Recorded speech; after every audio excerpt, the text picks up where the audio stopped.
Whatever happened to inclusivity? The white girl wants to be a boy, the LGBT. You miss your old familiar deacons, waiting just around the bend. Everywhere you look, everywhere it's an L, it's a B. They're fighting toxic masculinity. Oh, you knew it was coming. You just knew this was coming. I'm sure you guys have come across someone before that constantly talks themselves up. Perhaps it's a guy at your happy hour bar. If you can get past the booze on his toxic breath and actually listen to what he's saying, he will tell you all about his achievements. Doesn't matter the subject. He is the best at whatever you're discussing. If you're talking about golf, he's a scratch golfer. He invents these wild stories about his vast wealth, luxury cars, million-dollar homes. He portrays himself as a ladies' man. Yes, it's the ladies' man. I'm here to discuss your romantic queries. This doofus, he would lead you to believe that he is King Kong, when the reality is, I doubt he's ever picked up a golf club unless he's inserting it in the boodle. My dad has lawnmowers that are worth more than his car. And even though I don't know where he lives, I know he ain't living in luxury. Wouldn't surprise me if he was taking up residence on the park bench across the street from the bar. There's a reason he puts on a front. There's a reason he portrays himself as something that he's clearly not. And the reason is, he's hiding something. He's hiding the fact that he's a huge embarrassing failure. Right now, parishioners at Woke United Methodist, along with their pretend friends in the mainstream media, they are doing the exact same thing with Cam Harris. They are boasting about her accomplishments without going into detail. They're inventing stories of mythical racism and mythical misogyny to turn Cam into the ultimate victim. And just like the guy at the bar, they are doing this to hide the fact that when it comes to politics, Cam Harris is a huge embarrassing failure.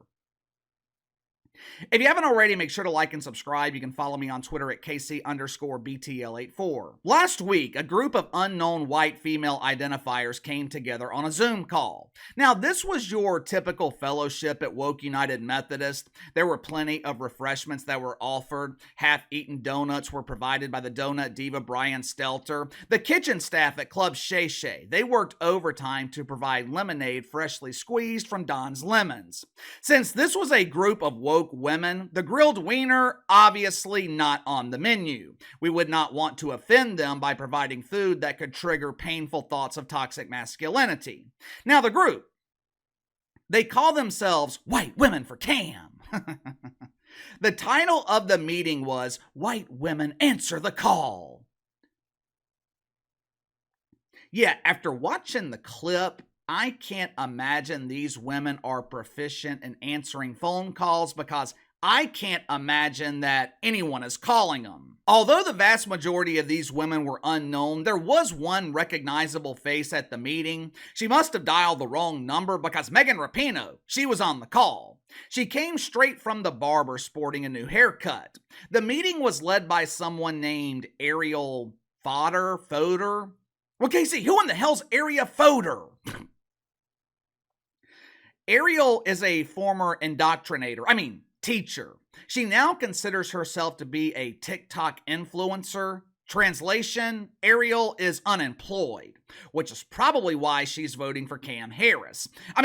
Cam is the candidate that's offering free amenities, free healthcare, free citizenship, free college education. Of course, Ariel would not qualify for any of these benefits because she doesn't meet the melanin qualification. Ariel, she spoke to this group of unknown women, along with the inspiration of prepubescent boys, about the importance of never correcting women belonging to marginalized groups. For example, if a marginalized woman suggests that you steer the Titanic directly into the iceberg, as a white woman of privilege, you shouldn't correct her. You shouldn't tell the marginalized woman that's a bad idea. No! As a white woman of privilege, you simply follow instructions knowing that when the ship sinks, your privilege, it will deliver you a lifeboat. Your privilege, it will give you the ability to walk on water. Watch for yourself. As white women, we need to use our privilege to make positive changes. If you find yourself talking over or speaking for BIPOC individuals, or God forbid, correcting them, just take a beat. And instead, we can put our listening ears on. So, do learn from and amplify the voices of those who have been historically marginalized, and use the privilege you have in order to push for systemic change. As white people, we have a lot to learn and unlearn.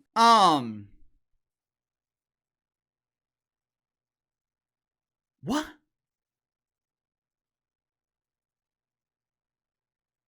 First of all, Ariel, let Casey give you some valuable advice. When you're speaking to a group of adults, don't talk to them like children. If Ariel was my high school teacher, I would be a high school dropout. While she was waving her hands back and forth, I noticed that Ariel didn't have a diamond on her finger. I wonder why. Now, don't think for a second that this is a random group of women who have came together to support Cam Harris. I would be willing to bet they were paid to do this. According to Ariel, people lacking color, they should never criticize and never correct people belonging to a marginalized group. Now, why do you think she is saying this? Why is she creating this narrative? Maybe, just maybe, they are laying the foundation for a potential Cam Harris presidency. Now, God willing, that will never happen, but if it does, they are laying the foundation. If you're a white woman and you criticize Cam Harris, that is racist. If you're a white man and you criticize Cam Harris, you're hit with a dual violation of the woke commandments. They will charge you with mythical racism and mythical misogyny. They are creating an atmosphere where Cam Harris can do no wrong because they know, just like her predecessor, Johnny B. Biden, Cam Harris has this unique ability to fuck things up. Now, you might be wondering, well, Casey, what happened to inclusion? This group only featured women and Megan Rapinoe. What about white men? Don't they need counseling? Don't they need guidance? Yeah, don't worry. Cam provided a junior pastor at Woke United Methodist to deliver an important message to white dudes. They pulled Captain Nerd off the SS Enterprise, the ship that he shares with the Star Trek virgin Mike Freeman. Now, the Enterprise, it's not the only thing he shares with Mikey. I would assume they also share the commonality of lacking the company of women who are capable of breathing without an air compressor. Captain Nerd, he was chosen to deliver a message about, well, to be perfectly honest with you, I don't know what the hell he was talking about. Like the object of his devotion, Cam Harris, the captain, he has this ability to say a lot without saying a damn thing. Like Cam, he speaks in vague platitudes. But I was able to catch something about the dangers of toxic masculinity. Apparently, toxic masculinity, it only infects people who vote for Donald Trump. Orange man bad! I guess that kind of makes sense. Because after seeing some of these dudes supporting Cam, the one thing they all share in common is a complete lack of masculinity. Watch for yourself. We as men are expected to be protectors and providers, are going out into an economy that doesn't really allow for that, especially for working class folks. Masculinity as a trope has been co-opted by the MAGA right into something that feeds into and exacerbates the loneliness epidemic. We aren't the only ones that are hurt by these things. Black and brown people, LGBTQIA plus people, especially trans women and indigenous people, and all sorts of other folks in our society who've been historically and often still today are marginalized and being hurt, demonized, and marginalized even further. First of all, I don't know about you guys, but I was so glad that he did not forget the plus plus identifiers. So often, the plus plus, they get forgotten. You'll hear people say, LGBTQIA, that is the only way. But they often forget the plus plus identifier. So I was happy to see the junior pastor acknowledge him. He also got one thing right in that verbal salad. He said that men are supposed to be providers, but they're going into an economy that makes it extremely difficult for men to provide. With that being the case, why in the hell would men vote for Cam Harris? Isn't she partially responsible for this dump of an economy? Maybe men are having a difficult time providing financially because they are being overlooked for jobs because they don't check enough woke boxes. Secret Service, prime example. One of the women responsible for shielding Donald Trump, she was half his size. Now, to her credit, she did a phenomenal job. She risked her own life to protect the Trumper, but if your primary job is to be a human shield and the man you're protecting is 6'3" while you're 5'5", wouldn't it make more sense to hire someone who can actually shield him? You know, all of this should be humiliating for Kamala Harris, but it's not. And the reason it's not, this is their only play. Their only chance of winning this election is turning Cam Harris into the ultimate victim. And the reason they have to do this is because they have something to hide. Her atrocious record. You don't have to take my word for it. KC always comes with the proof. And the proof this time was provided by the campaign of Donald Trump. Watch for yourself. You're considered the most liberal United States senator. We're not going to treat people who are undocumented and cross the border as criminals. Abolish ICE. Yeah. Is that a position that you agree with? We need to probably think about starting from scratch. Say it loud. Say it clear. Everyone is welcome here. You support giving universal health care, Medicare for all to people who are in this country illegally? I am opposed to any policy that would deny in our country any human being from access to public health.